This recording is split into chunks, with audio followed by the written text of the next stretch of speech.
Hi, I'm Carys Afoko. And I'm Gary Young. Each week, Gary and I talk about the stories in the news that are overreported and the ones that are going completely under the radar and not being talked about enough. This is Over the Top, Under the Radar.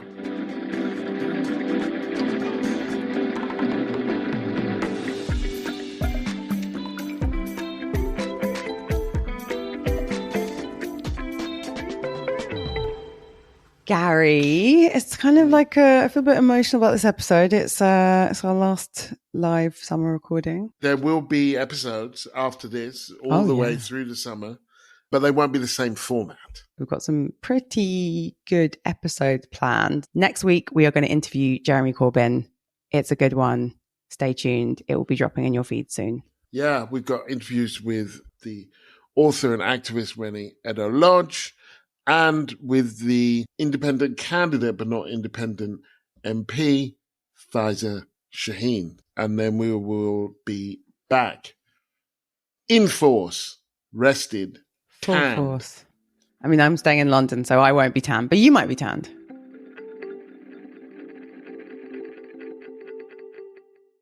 Okay, so we've got an email from Chris. Diane Abbott is now mother of the house.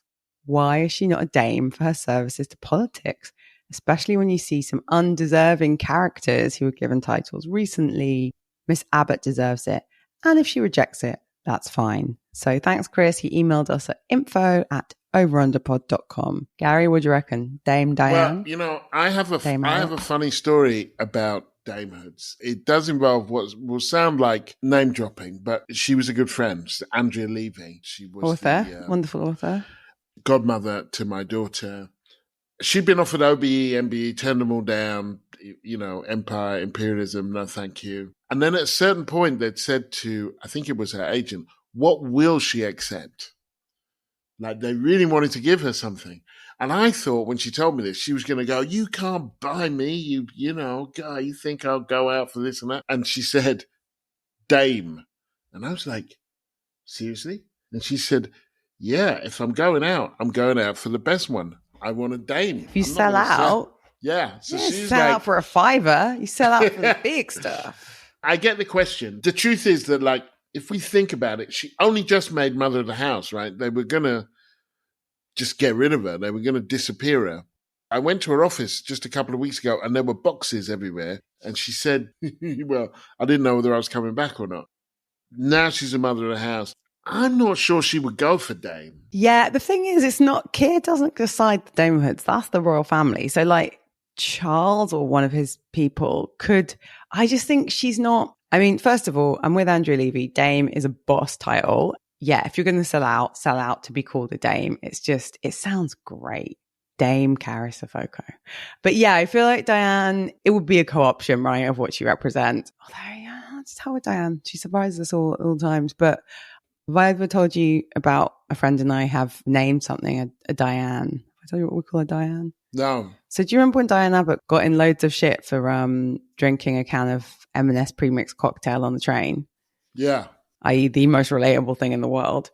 And so now we call those Dianes. So we'll be like, do you want to go to the shop and get some Dianes for the train? And that's one small way I honour Diane Abbott because, you know, she's a queen. She's a living legend. With a premixed cocktail, which I think maybe she'd appreciate. I don't know her, but I feel like, you know, so we're always like, do you want a Diane? Yeah, let's get a couple of Dianes for the train. I think, Chris, put it on the radar. You know, clearly some powerful people listen to the podcast. Let's put it out into the ether and see what comes back for Dame Diane Abbott. And thank you to everyone who's already supporting us on Patreon. We are going to come back in September, but we can't continue indefinitely unless we get more supporters. As socialists, we believe in that great Marxist principle, from each according to their ability, to each according to their need. And that's reflected in the 3 levels of support we've created, because we can't speak to your ability, but we can speak to our need. If we are going to continue in the vein that we are, providing the space that we do and the conversations that we do, we're going to need your help. We have 3 packages. The Wokarati package, £3 a month plus VAT. The Prosecco Socialist, £10 a month plus VAT. And the Ultimate Comrade, £50 a month plus VAT. All of the packages include Over the Top, Under the Radar weekly bonus episode, access to the WhatsApp private community, and the weekly newsletter. Prosecco Socialist, £10 a month, and the Ultimate Comrade, £50 a month, also include first to know about live and in-person events. We're going to need you to put your money where your ears are. Okay, so we're going to get into our overs and unders, but just before we do, I know that we're going to talk a bit about American politics. I don't think we can fully immerse ourselves in this moment until we talk about Brat Summer. So I have seen Kamala Harris being referred to as brat or a brat. Brat. Important distinction. I actually tried to look it up and I still didn't understand it.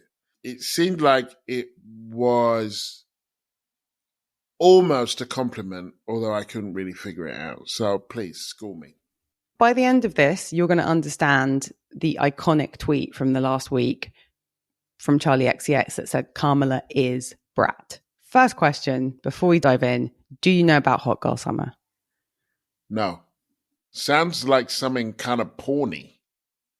It isn't, and we're going to dig in. Good, so in 2019, Megan Thee Stallion, iconic Texan rapper, dropped a song called Hot Girl Summer. There's a version with Nicki Minaj. It blew up. The internet took the concept of Hot Girl Summer and ran with it. Hot Girl Summer was about living your best life. I mean, if you're really going to lean into the Megan Thee Stallion energy, it's like being promiscuous, having good sex, feeling yourself, dressing up well, Hot Girl Summer. So that was, to my knowledge, the first time that pop culture claimed a season. Okay. Subsequently, there have been a number of other seasonal things.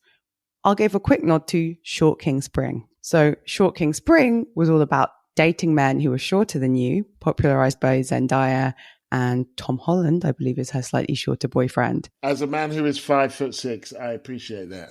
Yeah, so you missed your Short King Spring, Gary. I mean, it's sort of an evergreen season, but that was a vibe. And so this year, the basic thesis behind this is the kiddies, the internet kiddies, especially the Gen Zs, they love to theme a season. And some of them take off and some don't. Like Feral Girl Autumn, I don't think ever really took up.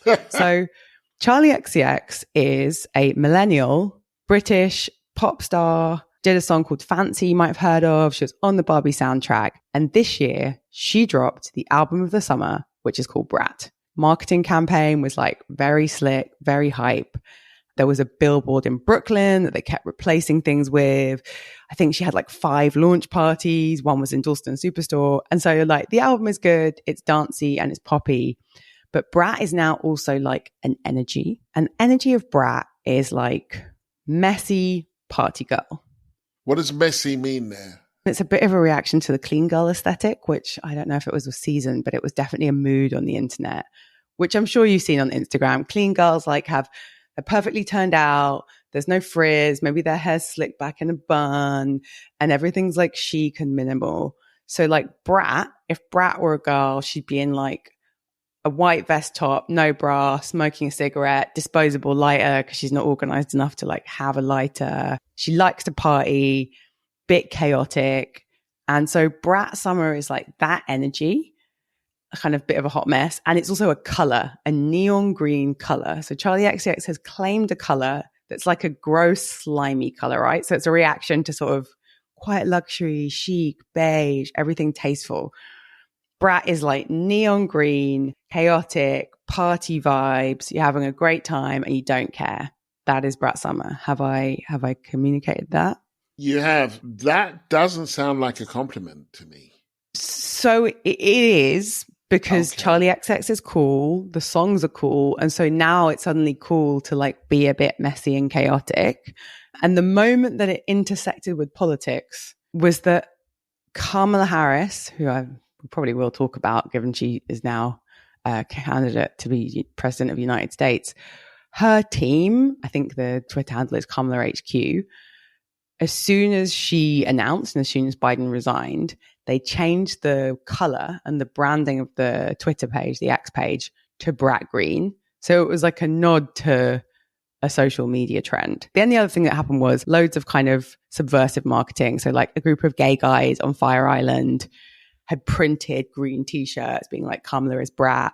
There were already some like social media remixes of Charlie XCX songs with Kamala dancing with a green sort of treatment on them. And then Charlie XCX herself, the icon, the celebrity, the owner of Brat Summer, tweeted 3 simple words: Kamala is brat.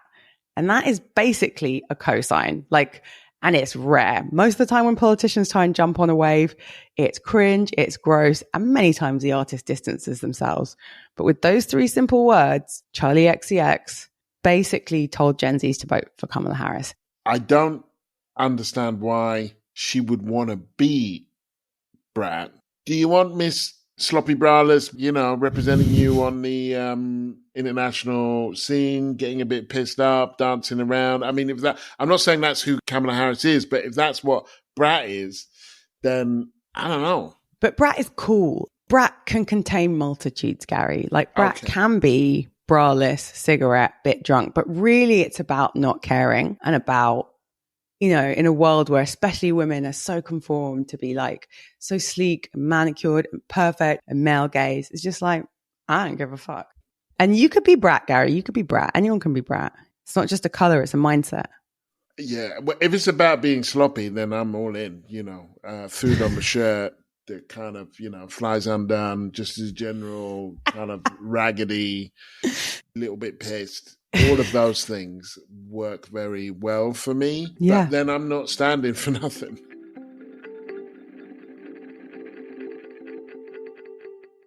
You've gotten over and it's related to, not to Charlie XCX, but to Kamala. So maybe it's a good transition point. She's my over the top this week. Now, obviously, a lot's happened in the last week. Joe Biden finally, for the love of God, decided to step down. There is also, I've been thinking about this a little bit, the nature of these things. That 2008, there's an economic collapse. George Bush is on his way out. Who should we get to clean up the mess? Black man. Liz Truss crashes the economy, kills the Queen. Who are we going to get to clean up the mess? Asian man. And here we are. Joe Biden goes on too long, despite repeated requests to stand down. Who is now going to try and clean up the mess? Kamala Harris, black woman. Another reading is, though, that Joe Biden listens to our podcast and... Yeah, I mean, I think that goes without saying that Joe Biden listens to our podcast. I mean, why wouldn't he? Yeah. And you would, not only did you talk about his condition, you said, why not Kamala? And I mean, now look what's happened. Someone had to say it to him. And there are 3 things that I think are important to point out about Kamala Harris so that we understand her currency. The first is that Kamala Harris is not African American. African Americans are those people who have a connection to slavery in the United States. Kamala Harris's father is Jamaican, black Jamaican, and therefore he will have connections to slavery through that. Her mother is Indian. There is a difference between African Americans and black Americans.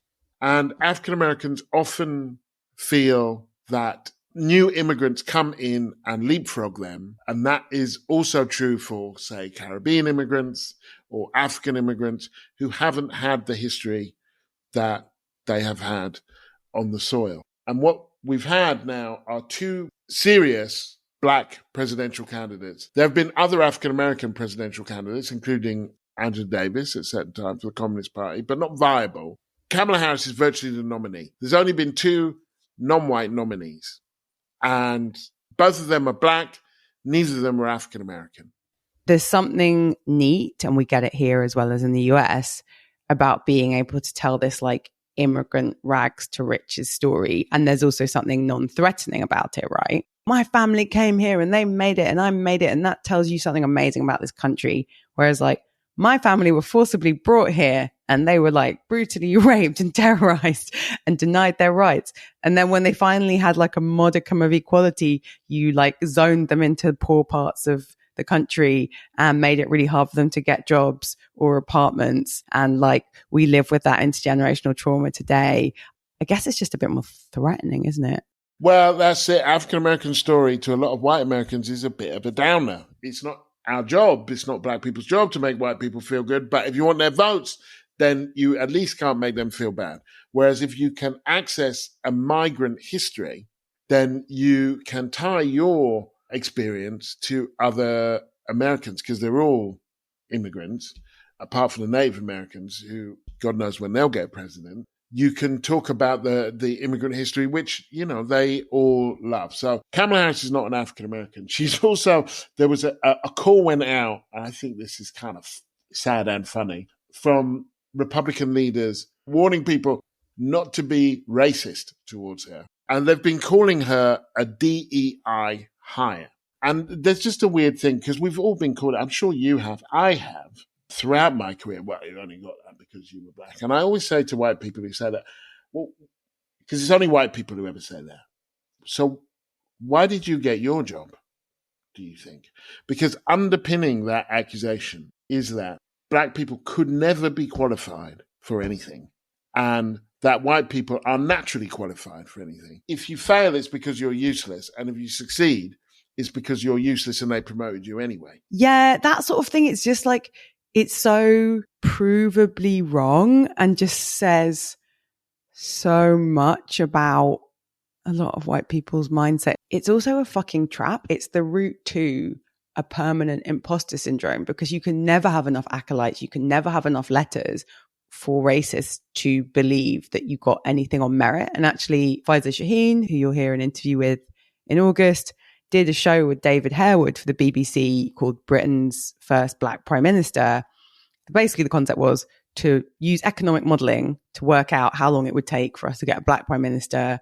But it was looking at black communities, people like David Harewood, who grew up working class, and like, given most prime ministers go to Oxbridge, what are the odds? Given most prime ministers XYZ, what are the odds? And actually what they found was that the black people that do make it into Oxbridge, or the sort of top tier white collar jobs that then mean you can become an MP, like, they're actually exceptional. They're not less good than their white peers. They have to be so much better.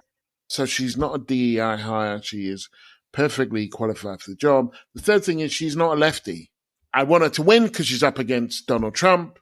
That is a pretty easy choice, but she's not a lefty at all. She pursued some pretty aggressive and unpleasant drug laws in California. She's going to back off a bit from her support for Israel. I think it's important because there was a trap that people got into because Obama was being so horribly racially abused, and because he, quote unquote, looked like change, that people then got a sense of that Obama will fix stuff, and he wasn't promising jack. But she's not a lefty, and that's fine. She's kind of a cop, right? I mean, that's the slang. Everyone would be like, yeah. Kamala's a cop. In a contest between Donald Trump, that becomes not particularly complicated. In a contest between that and the world that I want to build, well, yeah, so there's going to be work to do. That kind of connects to my over the top, which I don't know how to title it, Gary. Let's call it the 2-child benefit limit, but it is also that I'm kind of really already over the Parliamentary Labour Party, PLP as it's known. That didn't take long. What happened? I'm not over there being a Labour government. Like, I'm glad about the election result. I am happy about that. The behaviour, I think we're going to disagree on some of this, but I'll start with a bit I think we do. So like, Fight Club. The absolute fuckery around the 2-child benefit limit vote this week, everything that's happened in Parliament this week, specifically with the Labour Party, has just made me feel so frustrated and just so like eye roll at pretty much everyone in the PLP. Real smoke for the leadership. I've kind of got smoke for everyone. So if you haven't been paying attention, for quite a long time, there has been a debate around a specific policy which gets called the 2-child benefit cap. I think more accurately, the 2-child benefit limit, that was brought in by George Osborne back in the days of austerity, was when it was first floated, when, lest we forget, we had a Conservative government who, if they wanted to boost their poll numbers, would just kick people on welfare or immigrants. The policy is, if you have a third child and happen to be poor, so in receipt of benefits, your universal credit will not be extended to the third child. So let's pretend it isn't horrific to be telling people what to do with their bodies, what size of family they should have. This has been in place for 7 years. It doesn't disincentivize. If you're really serious about making sure that poor people can't have more than 2 kids, then you really need to stop it around the conception phase. So what this policy actually does is when a child arrives in the world and it happens to be the 3rd child in a family where people are in receipt of welfare. And just so we're clear, this isn't just about unemployed people. Most data suggests the majority, between 57 and 59% of people impacted by this limit are in work. This is a policy that most academics, most poverty action groups agree just creates child poverty. The Child Poverty Action Group have said it's probably the single quickest, easiest thing you could do to reduce child poverty in the UK. So it's a shitty policy. Even if you are a right-wing dickhead and think poor people can't have more than 2 kids, this isn't the right way to go about it. So we've got a shitty policy that doesn't work, that comes from a right-wing government 7 years ago. And most people in Parliament now, in the Labour Party, in the SNP, in the Lib Dems, as in their manifesto, don't think the cap is a good thing. We have, again, this sort of like 2 realities. So we have the actual reality where hundreds of thousands, actually more accurately, millions of children are in poverty because of a shitty policy by terrible politicians who hated poor people and boosted their popularity by demonizing them. So we have that. We have cross-party consensus from the SNP, from the Lib Dems, from the Greens, from the Independents, from Labour. This is a bad policy. We have a Labour leadership that is sort of hinting, well, yeah, obviously, undesirable. We don't want to, we're going to do this child poverty review. They don't need any more reviews. Google it, go on the LSE website, like, this is a shitty policy. And so then this vote in Parliament where the SNP tabled an amendment, 7 Labour MPs rebelled, some Labour MPs abstained, and the amendment didn't pass. It was never going to pass with this size of a Labour majority.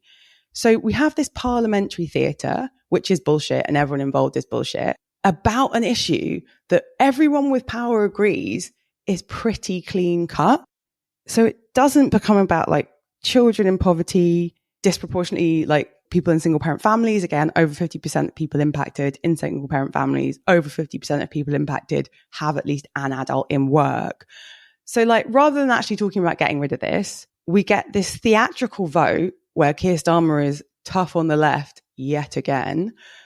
Nothing changes. The left of the party that did vote against it get to kind of be martyrs and get a media cycle.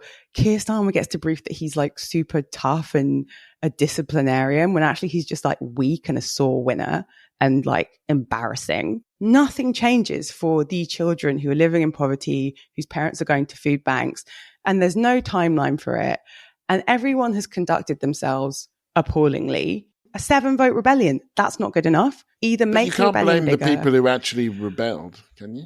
Given this is theatre, I wish they'd been better organised. I wish they'd landed a better blow. There's a lot of comparisons to the 1997 rebellion against Tony Blair in December, 100 MPs, resignations, and critically, Jeremy Corbyn will talk about this next week, the chief whip called up all the MPs who rebelled. Jeremy Corbyn talks pretty powerfully about Nick Brown saying to Labour MPs, you can rebel and you'll still be a Labour MP tomorrow. Well, under this Labour leadership, you're not a Labour MP now. You have a 6-month suspension. Appalling, disgusting, draconian, controlling, ignoring the fact that these MPs were elected to represent constituencies, not to like clap Keir Starmer for whatever he does. I also just feel a bit underwhelmed, given we've known this was coming, that really all we could muster, and that the left was split. We've got some lefties like Nadia Whittome saying, and Bel Rubber-Addy saying like, I abstained. At least a line on whether you're going to abstain or vote against. Like, I'm not suggesting everyone is equally to blame, but I am just a bit bored with the theatre, and I'm a bit bored with the PLP that's got so toxic that no one can just broker a fucking conversation. The worst part of all of it is it's just over £3 billion a year. And the thing that gets briefed to all of the lobby journalists who sometimes I'm like, just let Keir and his team write it because you're not really interrogating what they've told you, is like, well, slippery slope. If they find $3 billion for the poor kids, like, where does it end? And it's like when your mate rocks up in a Tesla and says they can't afford to eat out. That's where I'm at. And I think the 7 MPs, I'm disappointed. Do better. If you're going to rebel, rebel big. Yes, I hear you. And I, as the third child in my family, it's tough enough being a third child. There are no pictures of me. What? I was often referred to as the other one. What? Reba had another one? Yes, this is her other one, in the way that Caribbeans, do. Do you remember Wait, Bigfoot sorry. Johnny? There were no pictures of you? What are you talking about? Third As a children always do child, as a this. little child, there were no, I think the first Because picture everyone was that come- bored. Everyone was bored, and my dad had left, busy, 3 kids. I ain't taking a picture of you. Whereas, my brother, he of the fancy snacks, who was the firstborn, and they say, like, you as a third child, you are treated more leniently, and that is true. No, that is true. You get to do everything. Youngest gets to do everything. Okay, oldest lady. But yeah, that would have been me. My mum was working, and as a single parent family, we qualified for quite a lot of things. So anyway, so there's that. I think, first of all, we do have to take on this phrase, and Francis Ryan did a brilliant job in The Guardian talking about what does it mean when you say fiscally responsible? You're making a choice that some kids will go without food. Like, who is this fiscal responsibility for? I cannot agree with you about the rebels. I mean, I do think that there needs to be more organisation on the parliamentary left. It would be better if the left didn't go just down to heroic, martyrish defeat. But in those moments where there is some strategic confusion or insufficient strategic agreement, I think it's quite important that some people were like, well, I'm just not doing that. I'm frustrated that there wasn't a better strategy and a bigger rebellion. And I guess where I disagree with you is these attacks on the left have been happening for some time, and people like John McDonnell have been in Parliament for some time. And yeah, I just kind of wish they had a few more moves or like a bit of a better plan. Most of my anger and ire is directed towards the Labour leadership and the whips and the media for just kind of happily parroting that whatever Keir Starmer does is like he's a genius. And just, for those of you that don't know, lobby journalists, they all sit together, they work really closely with politicians, and like there's a lot of just briefing. You just kind of sidle over and say, well, actually what Keir did was a stroke of strategic genius. And it's like, it does get a little bit boring that no one's interrogating it. And again, like the god and the don of the Labour right is Tony Blair. He had a little bit of grace in victory, and he and the Labour leadership treated the left of the party like, not like they were pals, but that they had a place. And I guess that's where it really feels dissonant with what's happening in America, of like, there is a place for the left in the Democratic Party, there is a place for the left in the Labour Party. That idea of like disagree and commit. We disagree on certain things, but we're fundamentally in a team. And I think the energy spent bullying and harassing, especially if you hear some of the stuff that Zara Sultana and Upsama Begum talk about in terms of how they were treated, is bad. And then I also think it's quite scary because this is at the point when you can be quite magnanimous. You've won, you've got all of the power, you locked loads of people out of selection. So like the number of lefty MPs is even smaller. Corbyn's not even in the party. And still your instinct is to like turn on the left, punish the left, beat the left. This is a remaking of the PLP in a way that's quite scary. And it should be scary for the backbench MPs who are happy to back the leadership because they got a shiny new job and maybe they want to be a junior minister and like, things can only get better. But like, this is how they behave when they don't need to be aggressive. So like, how are they going to behave when things are tougher, the majority is tinier? And then how are the left going to behave when you've banned them from the party? It just feels like it's just a shit show, Gary. This isn't going to be enough. If this is all the left have got, this isn't going to be enough.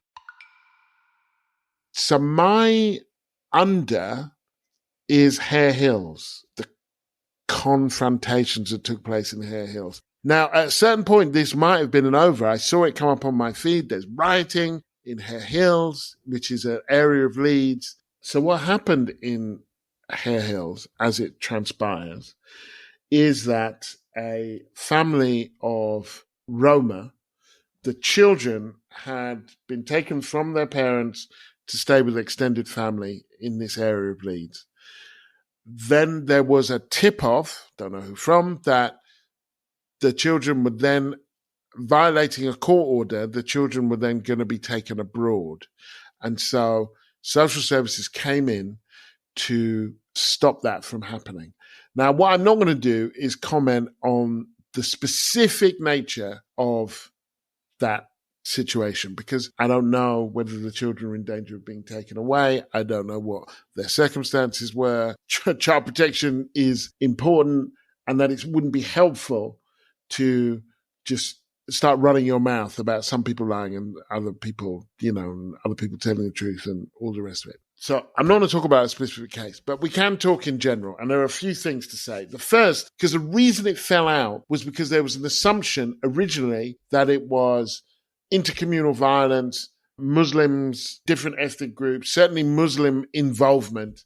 There was a riot in Hare Hills in 2001 over an alleged miscarriage of justice with the police. Nigel Farage, that grifter from America, chimed in on Twitter. The politics of the subcontinent are currently playing out on the streets of Leeds. Don't say I didn't warn you. Well, Nigel, did you warn us which subcontinent you were talking about? Or was that you just being sub-educated? This was not Asia at all. It's not to say that people whose parents were from the subcontinent or have descendants in the subcontinent might not have taken part in the confrontations that ensued. That I don't know. Given that there's a high migrant rate in the area and a high minority rate in the area, there's a good chance that they did. But this wasn't the politics of the subcontinent playing out on the streets. He doesn't even know what that means. Someone taught him that word. He doesn't know what that means. This is an example, a clear example of a racist assumption, and this racism has an effect. But here's the thing. The Roma are the biggest minority in Europe. They're the largest ethnic minority in Europe. You go to places like Slovakia, Czechia, Hungary, as I have to write about them. I remember interviewing someone Romanian in Bristol about Brexit, and she said, well, one of the problems that we have is that people think that because we're Romanian, we are Roma. And she said, so they think that we're lazy and we're criminals. And I said, do you think that's true about the Roma? And she said, oh, yes, that's true about them, but we're not them. I remember in Hungary going to see a family who the entire town had come out to cheer them being expelled from the town. This was in 2003, particularly in Eastern Europe. This is a group of people who have a really hard time, but they have a hard time here too. Their kids are twice as likely to be referred to social services. This could be because those communities are deficient in raising their children. I don't think that's true.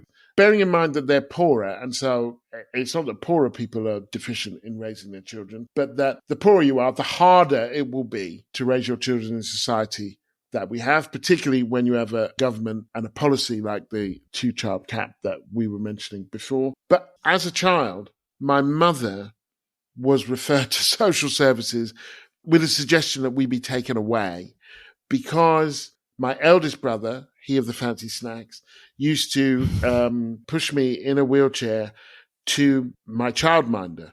There were no roads that had to be crossed. My mum would see us across the road, but then she had to go to teacher training college. And if she was going to get the bus, then my brother had to take me to the childminder. No road crossed. And someone reported my mum. Where does the wheelchair come in?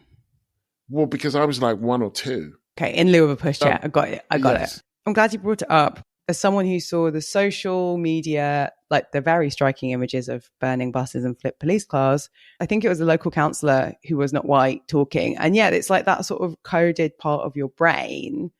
It's just like fire, disorder, non-white people, some sort of a riot. And like that is clearly what Nigel Farage did. But the connection, I think you're really right to name that for Roma and Traveller, and some people identify as gypsy communities in the UK, I'm loath to say it's the acceptable form of discrimination, but there is something that happens where, these are communities who are, I think, without knowing the specific family, over-policed, social services and police and state intervention is disproportionately used on poorer communities and marginalized communities.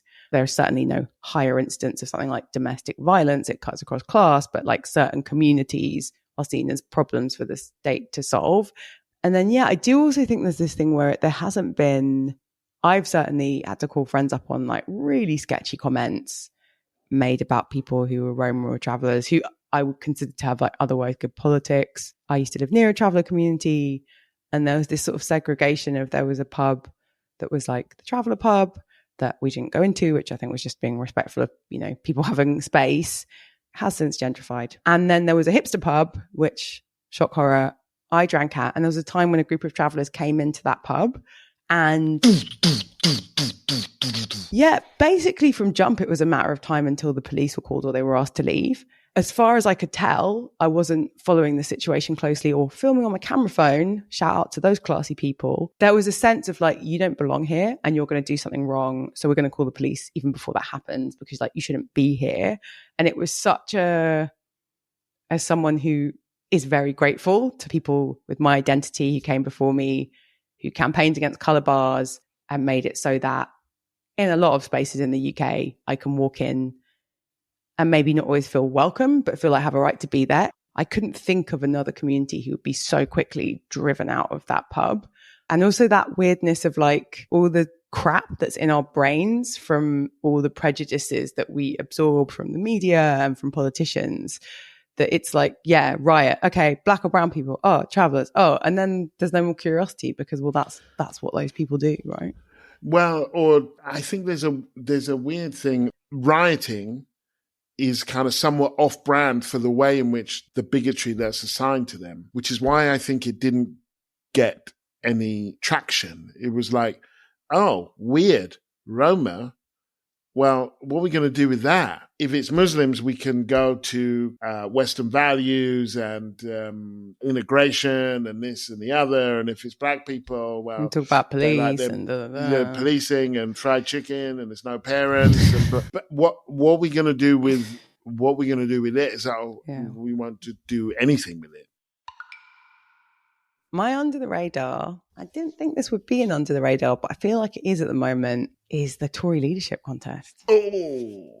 Oh. Yeah. We're not talking about it. I want us to talk a little bit about it because it's the first thing is it's so long, Gary. It's so long. How long? We're going from July till November. So, that's kind of awesome, actually. For those Tory MPs listening, nominations opened Wednesday, 24th of July at 7 p.m. That's the start of the gun. You've got until Monday, the 29th of July, if you're a Tory MP. You need a nomination. You need 10 MPs, not that many, and you can nominate yourself, which we all know some people, Suella, would do. So we could potentially have 12 Tories. Then we've got August for summer holidays / campaigning. There'll definitely be at least one of them that just like goes to a Greek island. The first knockout happens in early September. The Parliamentary Tory Party, I don't know what their acronym is, they're going to have a vote and knock some people out. Then there'll be Tory Party Conference, which they keep calling a beauty pageant. They're like, this will be the beauty pageant for the candidates, which I think there's a bit of, For a beauty pageant, do you not need beautiful people? I don't want to see James Cleverly in a swimsuit. Like, it's no shade to him. You're on your own there. You're on your own. I mean, of the James available Cleverly options. in a pair of Speedos. I'm He's so not up for that. He's not, I mean, maybe he's a silver fox, but everyone has their different opinions and I don't want to yuck anyone's yum.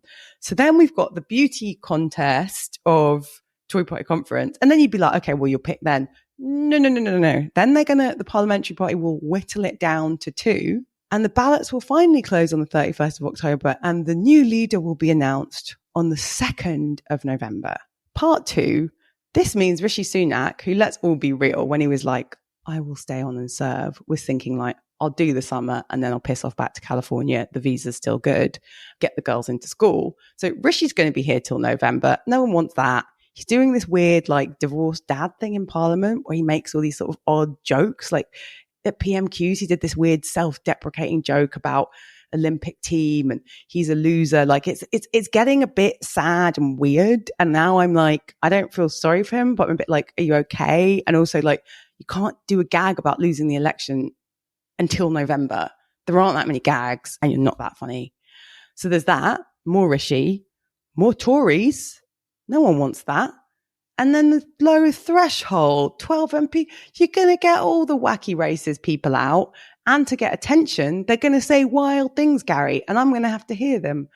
But we do need to talk about it, because once they do pick a leader in 100 years, they're going to become quite important. And whether they want to accommodate reform, how they come at Keir, like suddenly this person's going to be important. So the process is important and the outcome is important. But I mean, Gary, I don't have it in the tank. I kind of do, because I think it's going to be entertaining, but I do understand that it will probably be awful. I think a few things. First of all, we do need an opposition.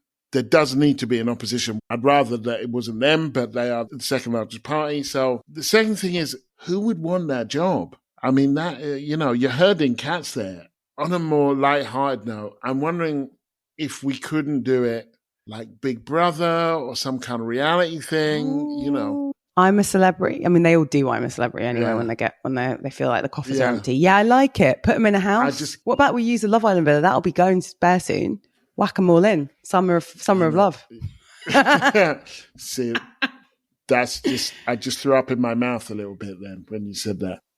I'll be interested to see if someone can come up with what a modern Conservative Party would look like, because there is this challenge on the centre right that you're seeing all across the Western world, most obviously in the US, where the whack jobs have completely taken over, but elsewhere where the pressure from kind of nativist, fundamentalist, xenophobic people has been too great to resist. And one electoral logic would be if we can edge half the Tories want to unite with reform. And while that seems like a scary idea, there is a logic in that. If that was one party, they would have lost a lot less seats. Reform did split their vote. But I think that if they go that route, they shrink in terms of relevance. The truth is the Republicans did that and they still they shrank and then they grew. And the logic was always that the Republicans would have to be more minority friendly and this and that, but in a country that was becoming more and more diverse. But actually with Trump, they went the other way, and it's not like it's not working. Republicans absorbed the MAGA people, the Tea Party people into the party, whereas they've got Farage sat on their right shoulder, metaphorically. So yeah, you're right. Do you double down and get a Suella in, or do you go like James cleverly Tom Tugendhat? Don't know if that's how you say his name. The more like centrist dad energy. I do think it's consequential, even though it's going to get very, very weird. We could be getting peak crazy. Could be wild out here. See, I think it's ambitious that you think that this is going to be the peak, but I feel like we're only halfway up the mountain. Hold my beer. You're right. Hold my beer. This is just the first leader of the opposition. We got a few more to go. But that is a very good under. Watch that space. I want to thank you for listening to Over the Top and Under the Radar. Remember to like and subscribe wherever you get your podcasts. Make sure you sign up to our newsletter at overunderpod.com. If you want to support the show and you have the money, then put that money where your ears are. Find us by searching Over the Top, Under the Radar on Patreon. And we are on social media. We are on X. We are on Instagram. We're on Facebook. We're on YouTube. We are on TikTok. You can find us with the same handle on all of those platforms at over_under_pod_. And if you could rate and review the podcast on the platform you listen to it, it helps more people to find it. If you could share the podcast on social media, it helps more people to find it. And we want to grow the community and have more listeners so we can make more lovely podcasts. Have a great summer. Are you going to have a brat summer, Gary? I'm not there yet. Although if brat is about being sloppy, then every summer is a brat summer for me. However you're celebrating summer, have a wonderful summer. Thank you for listening.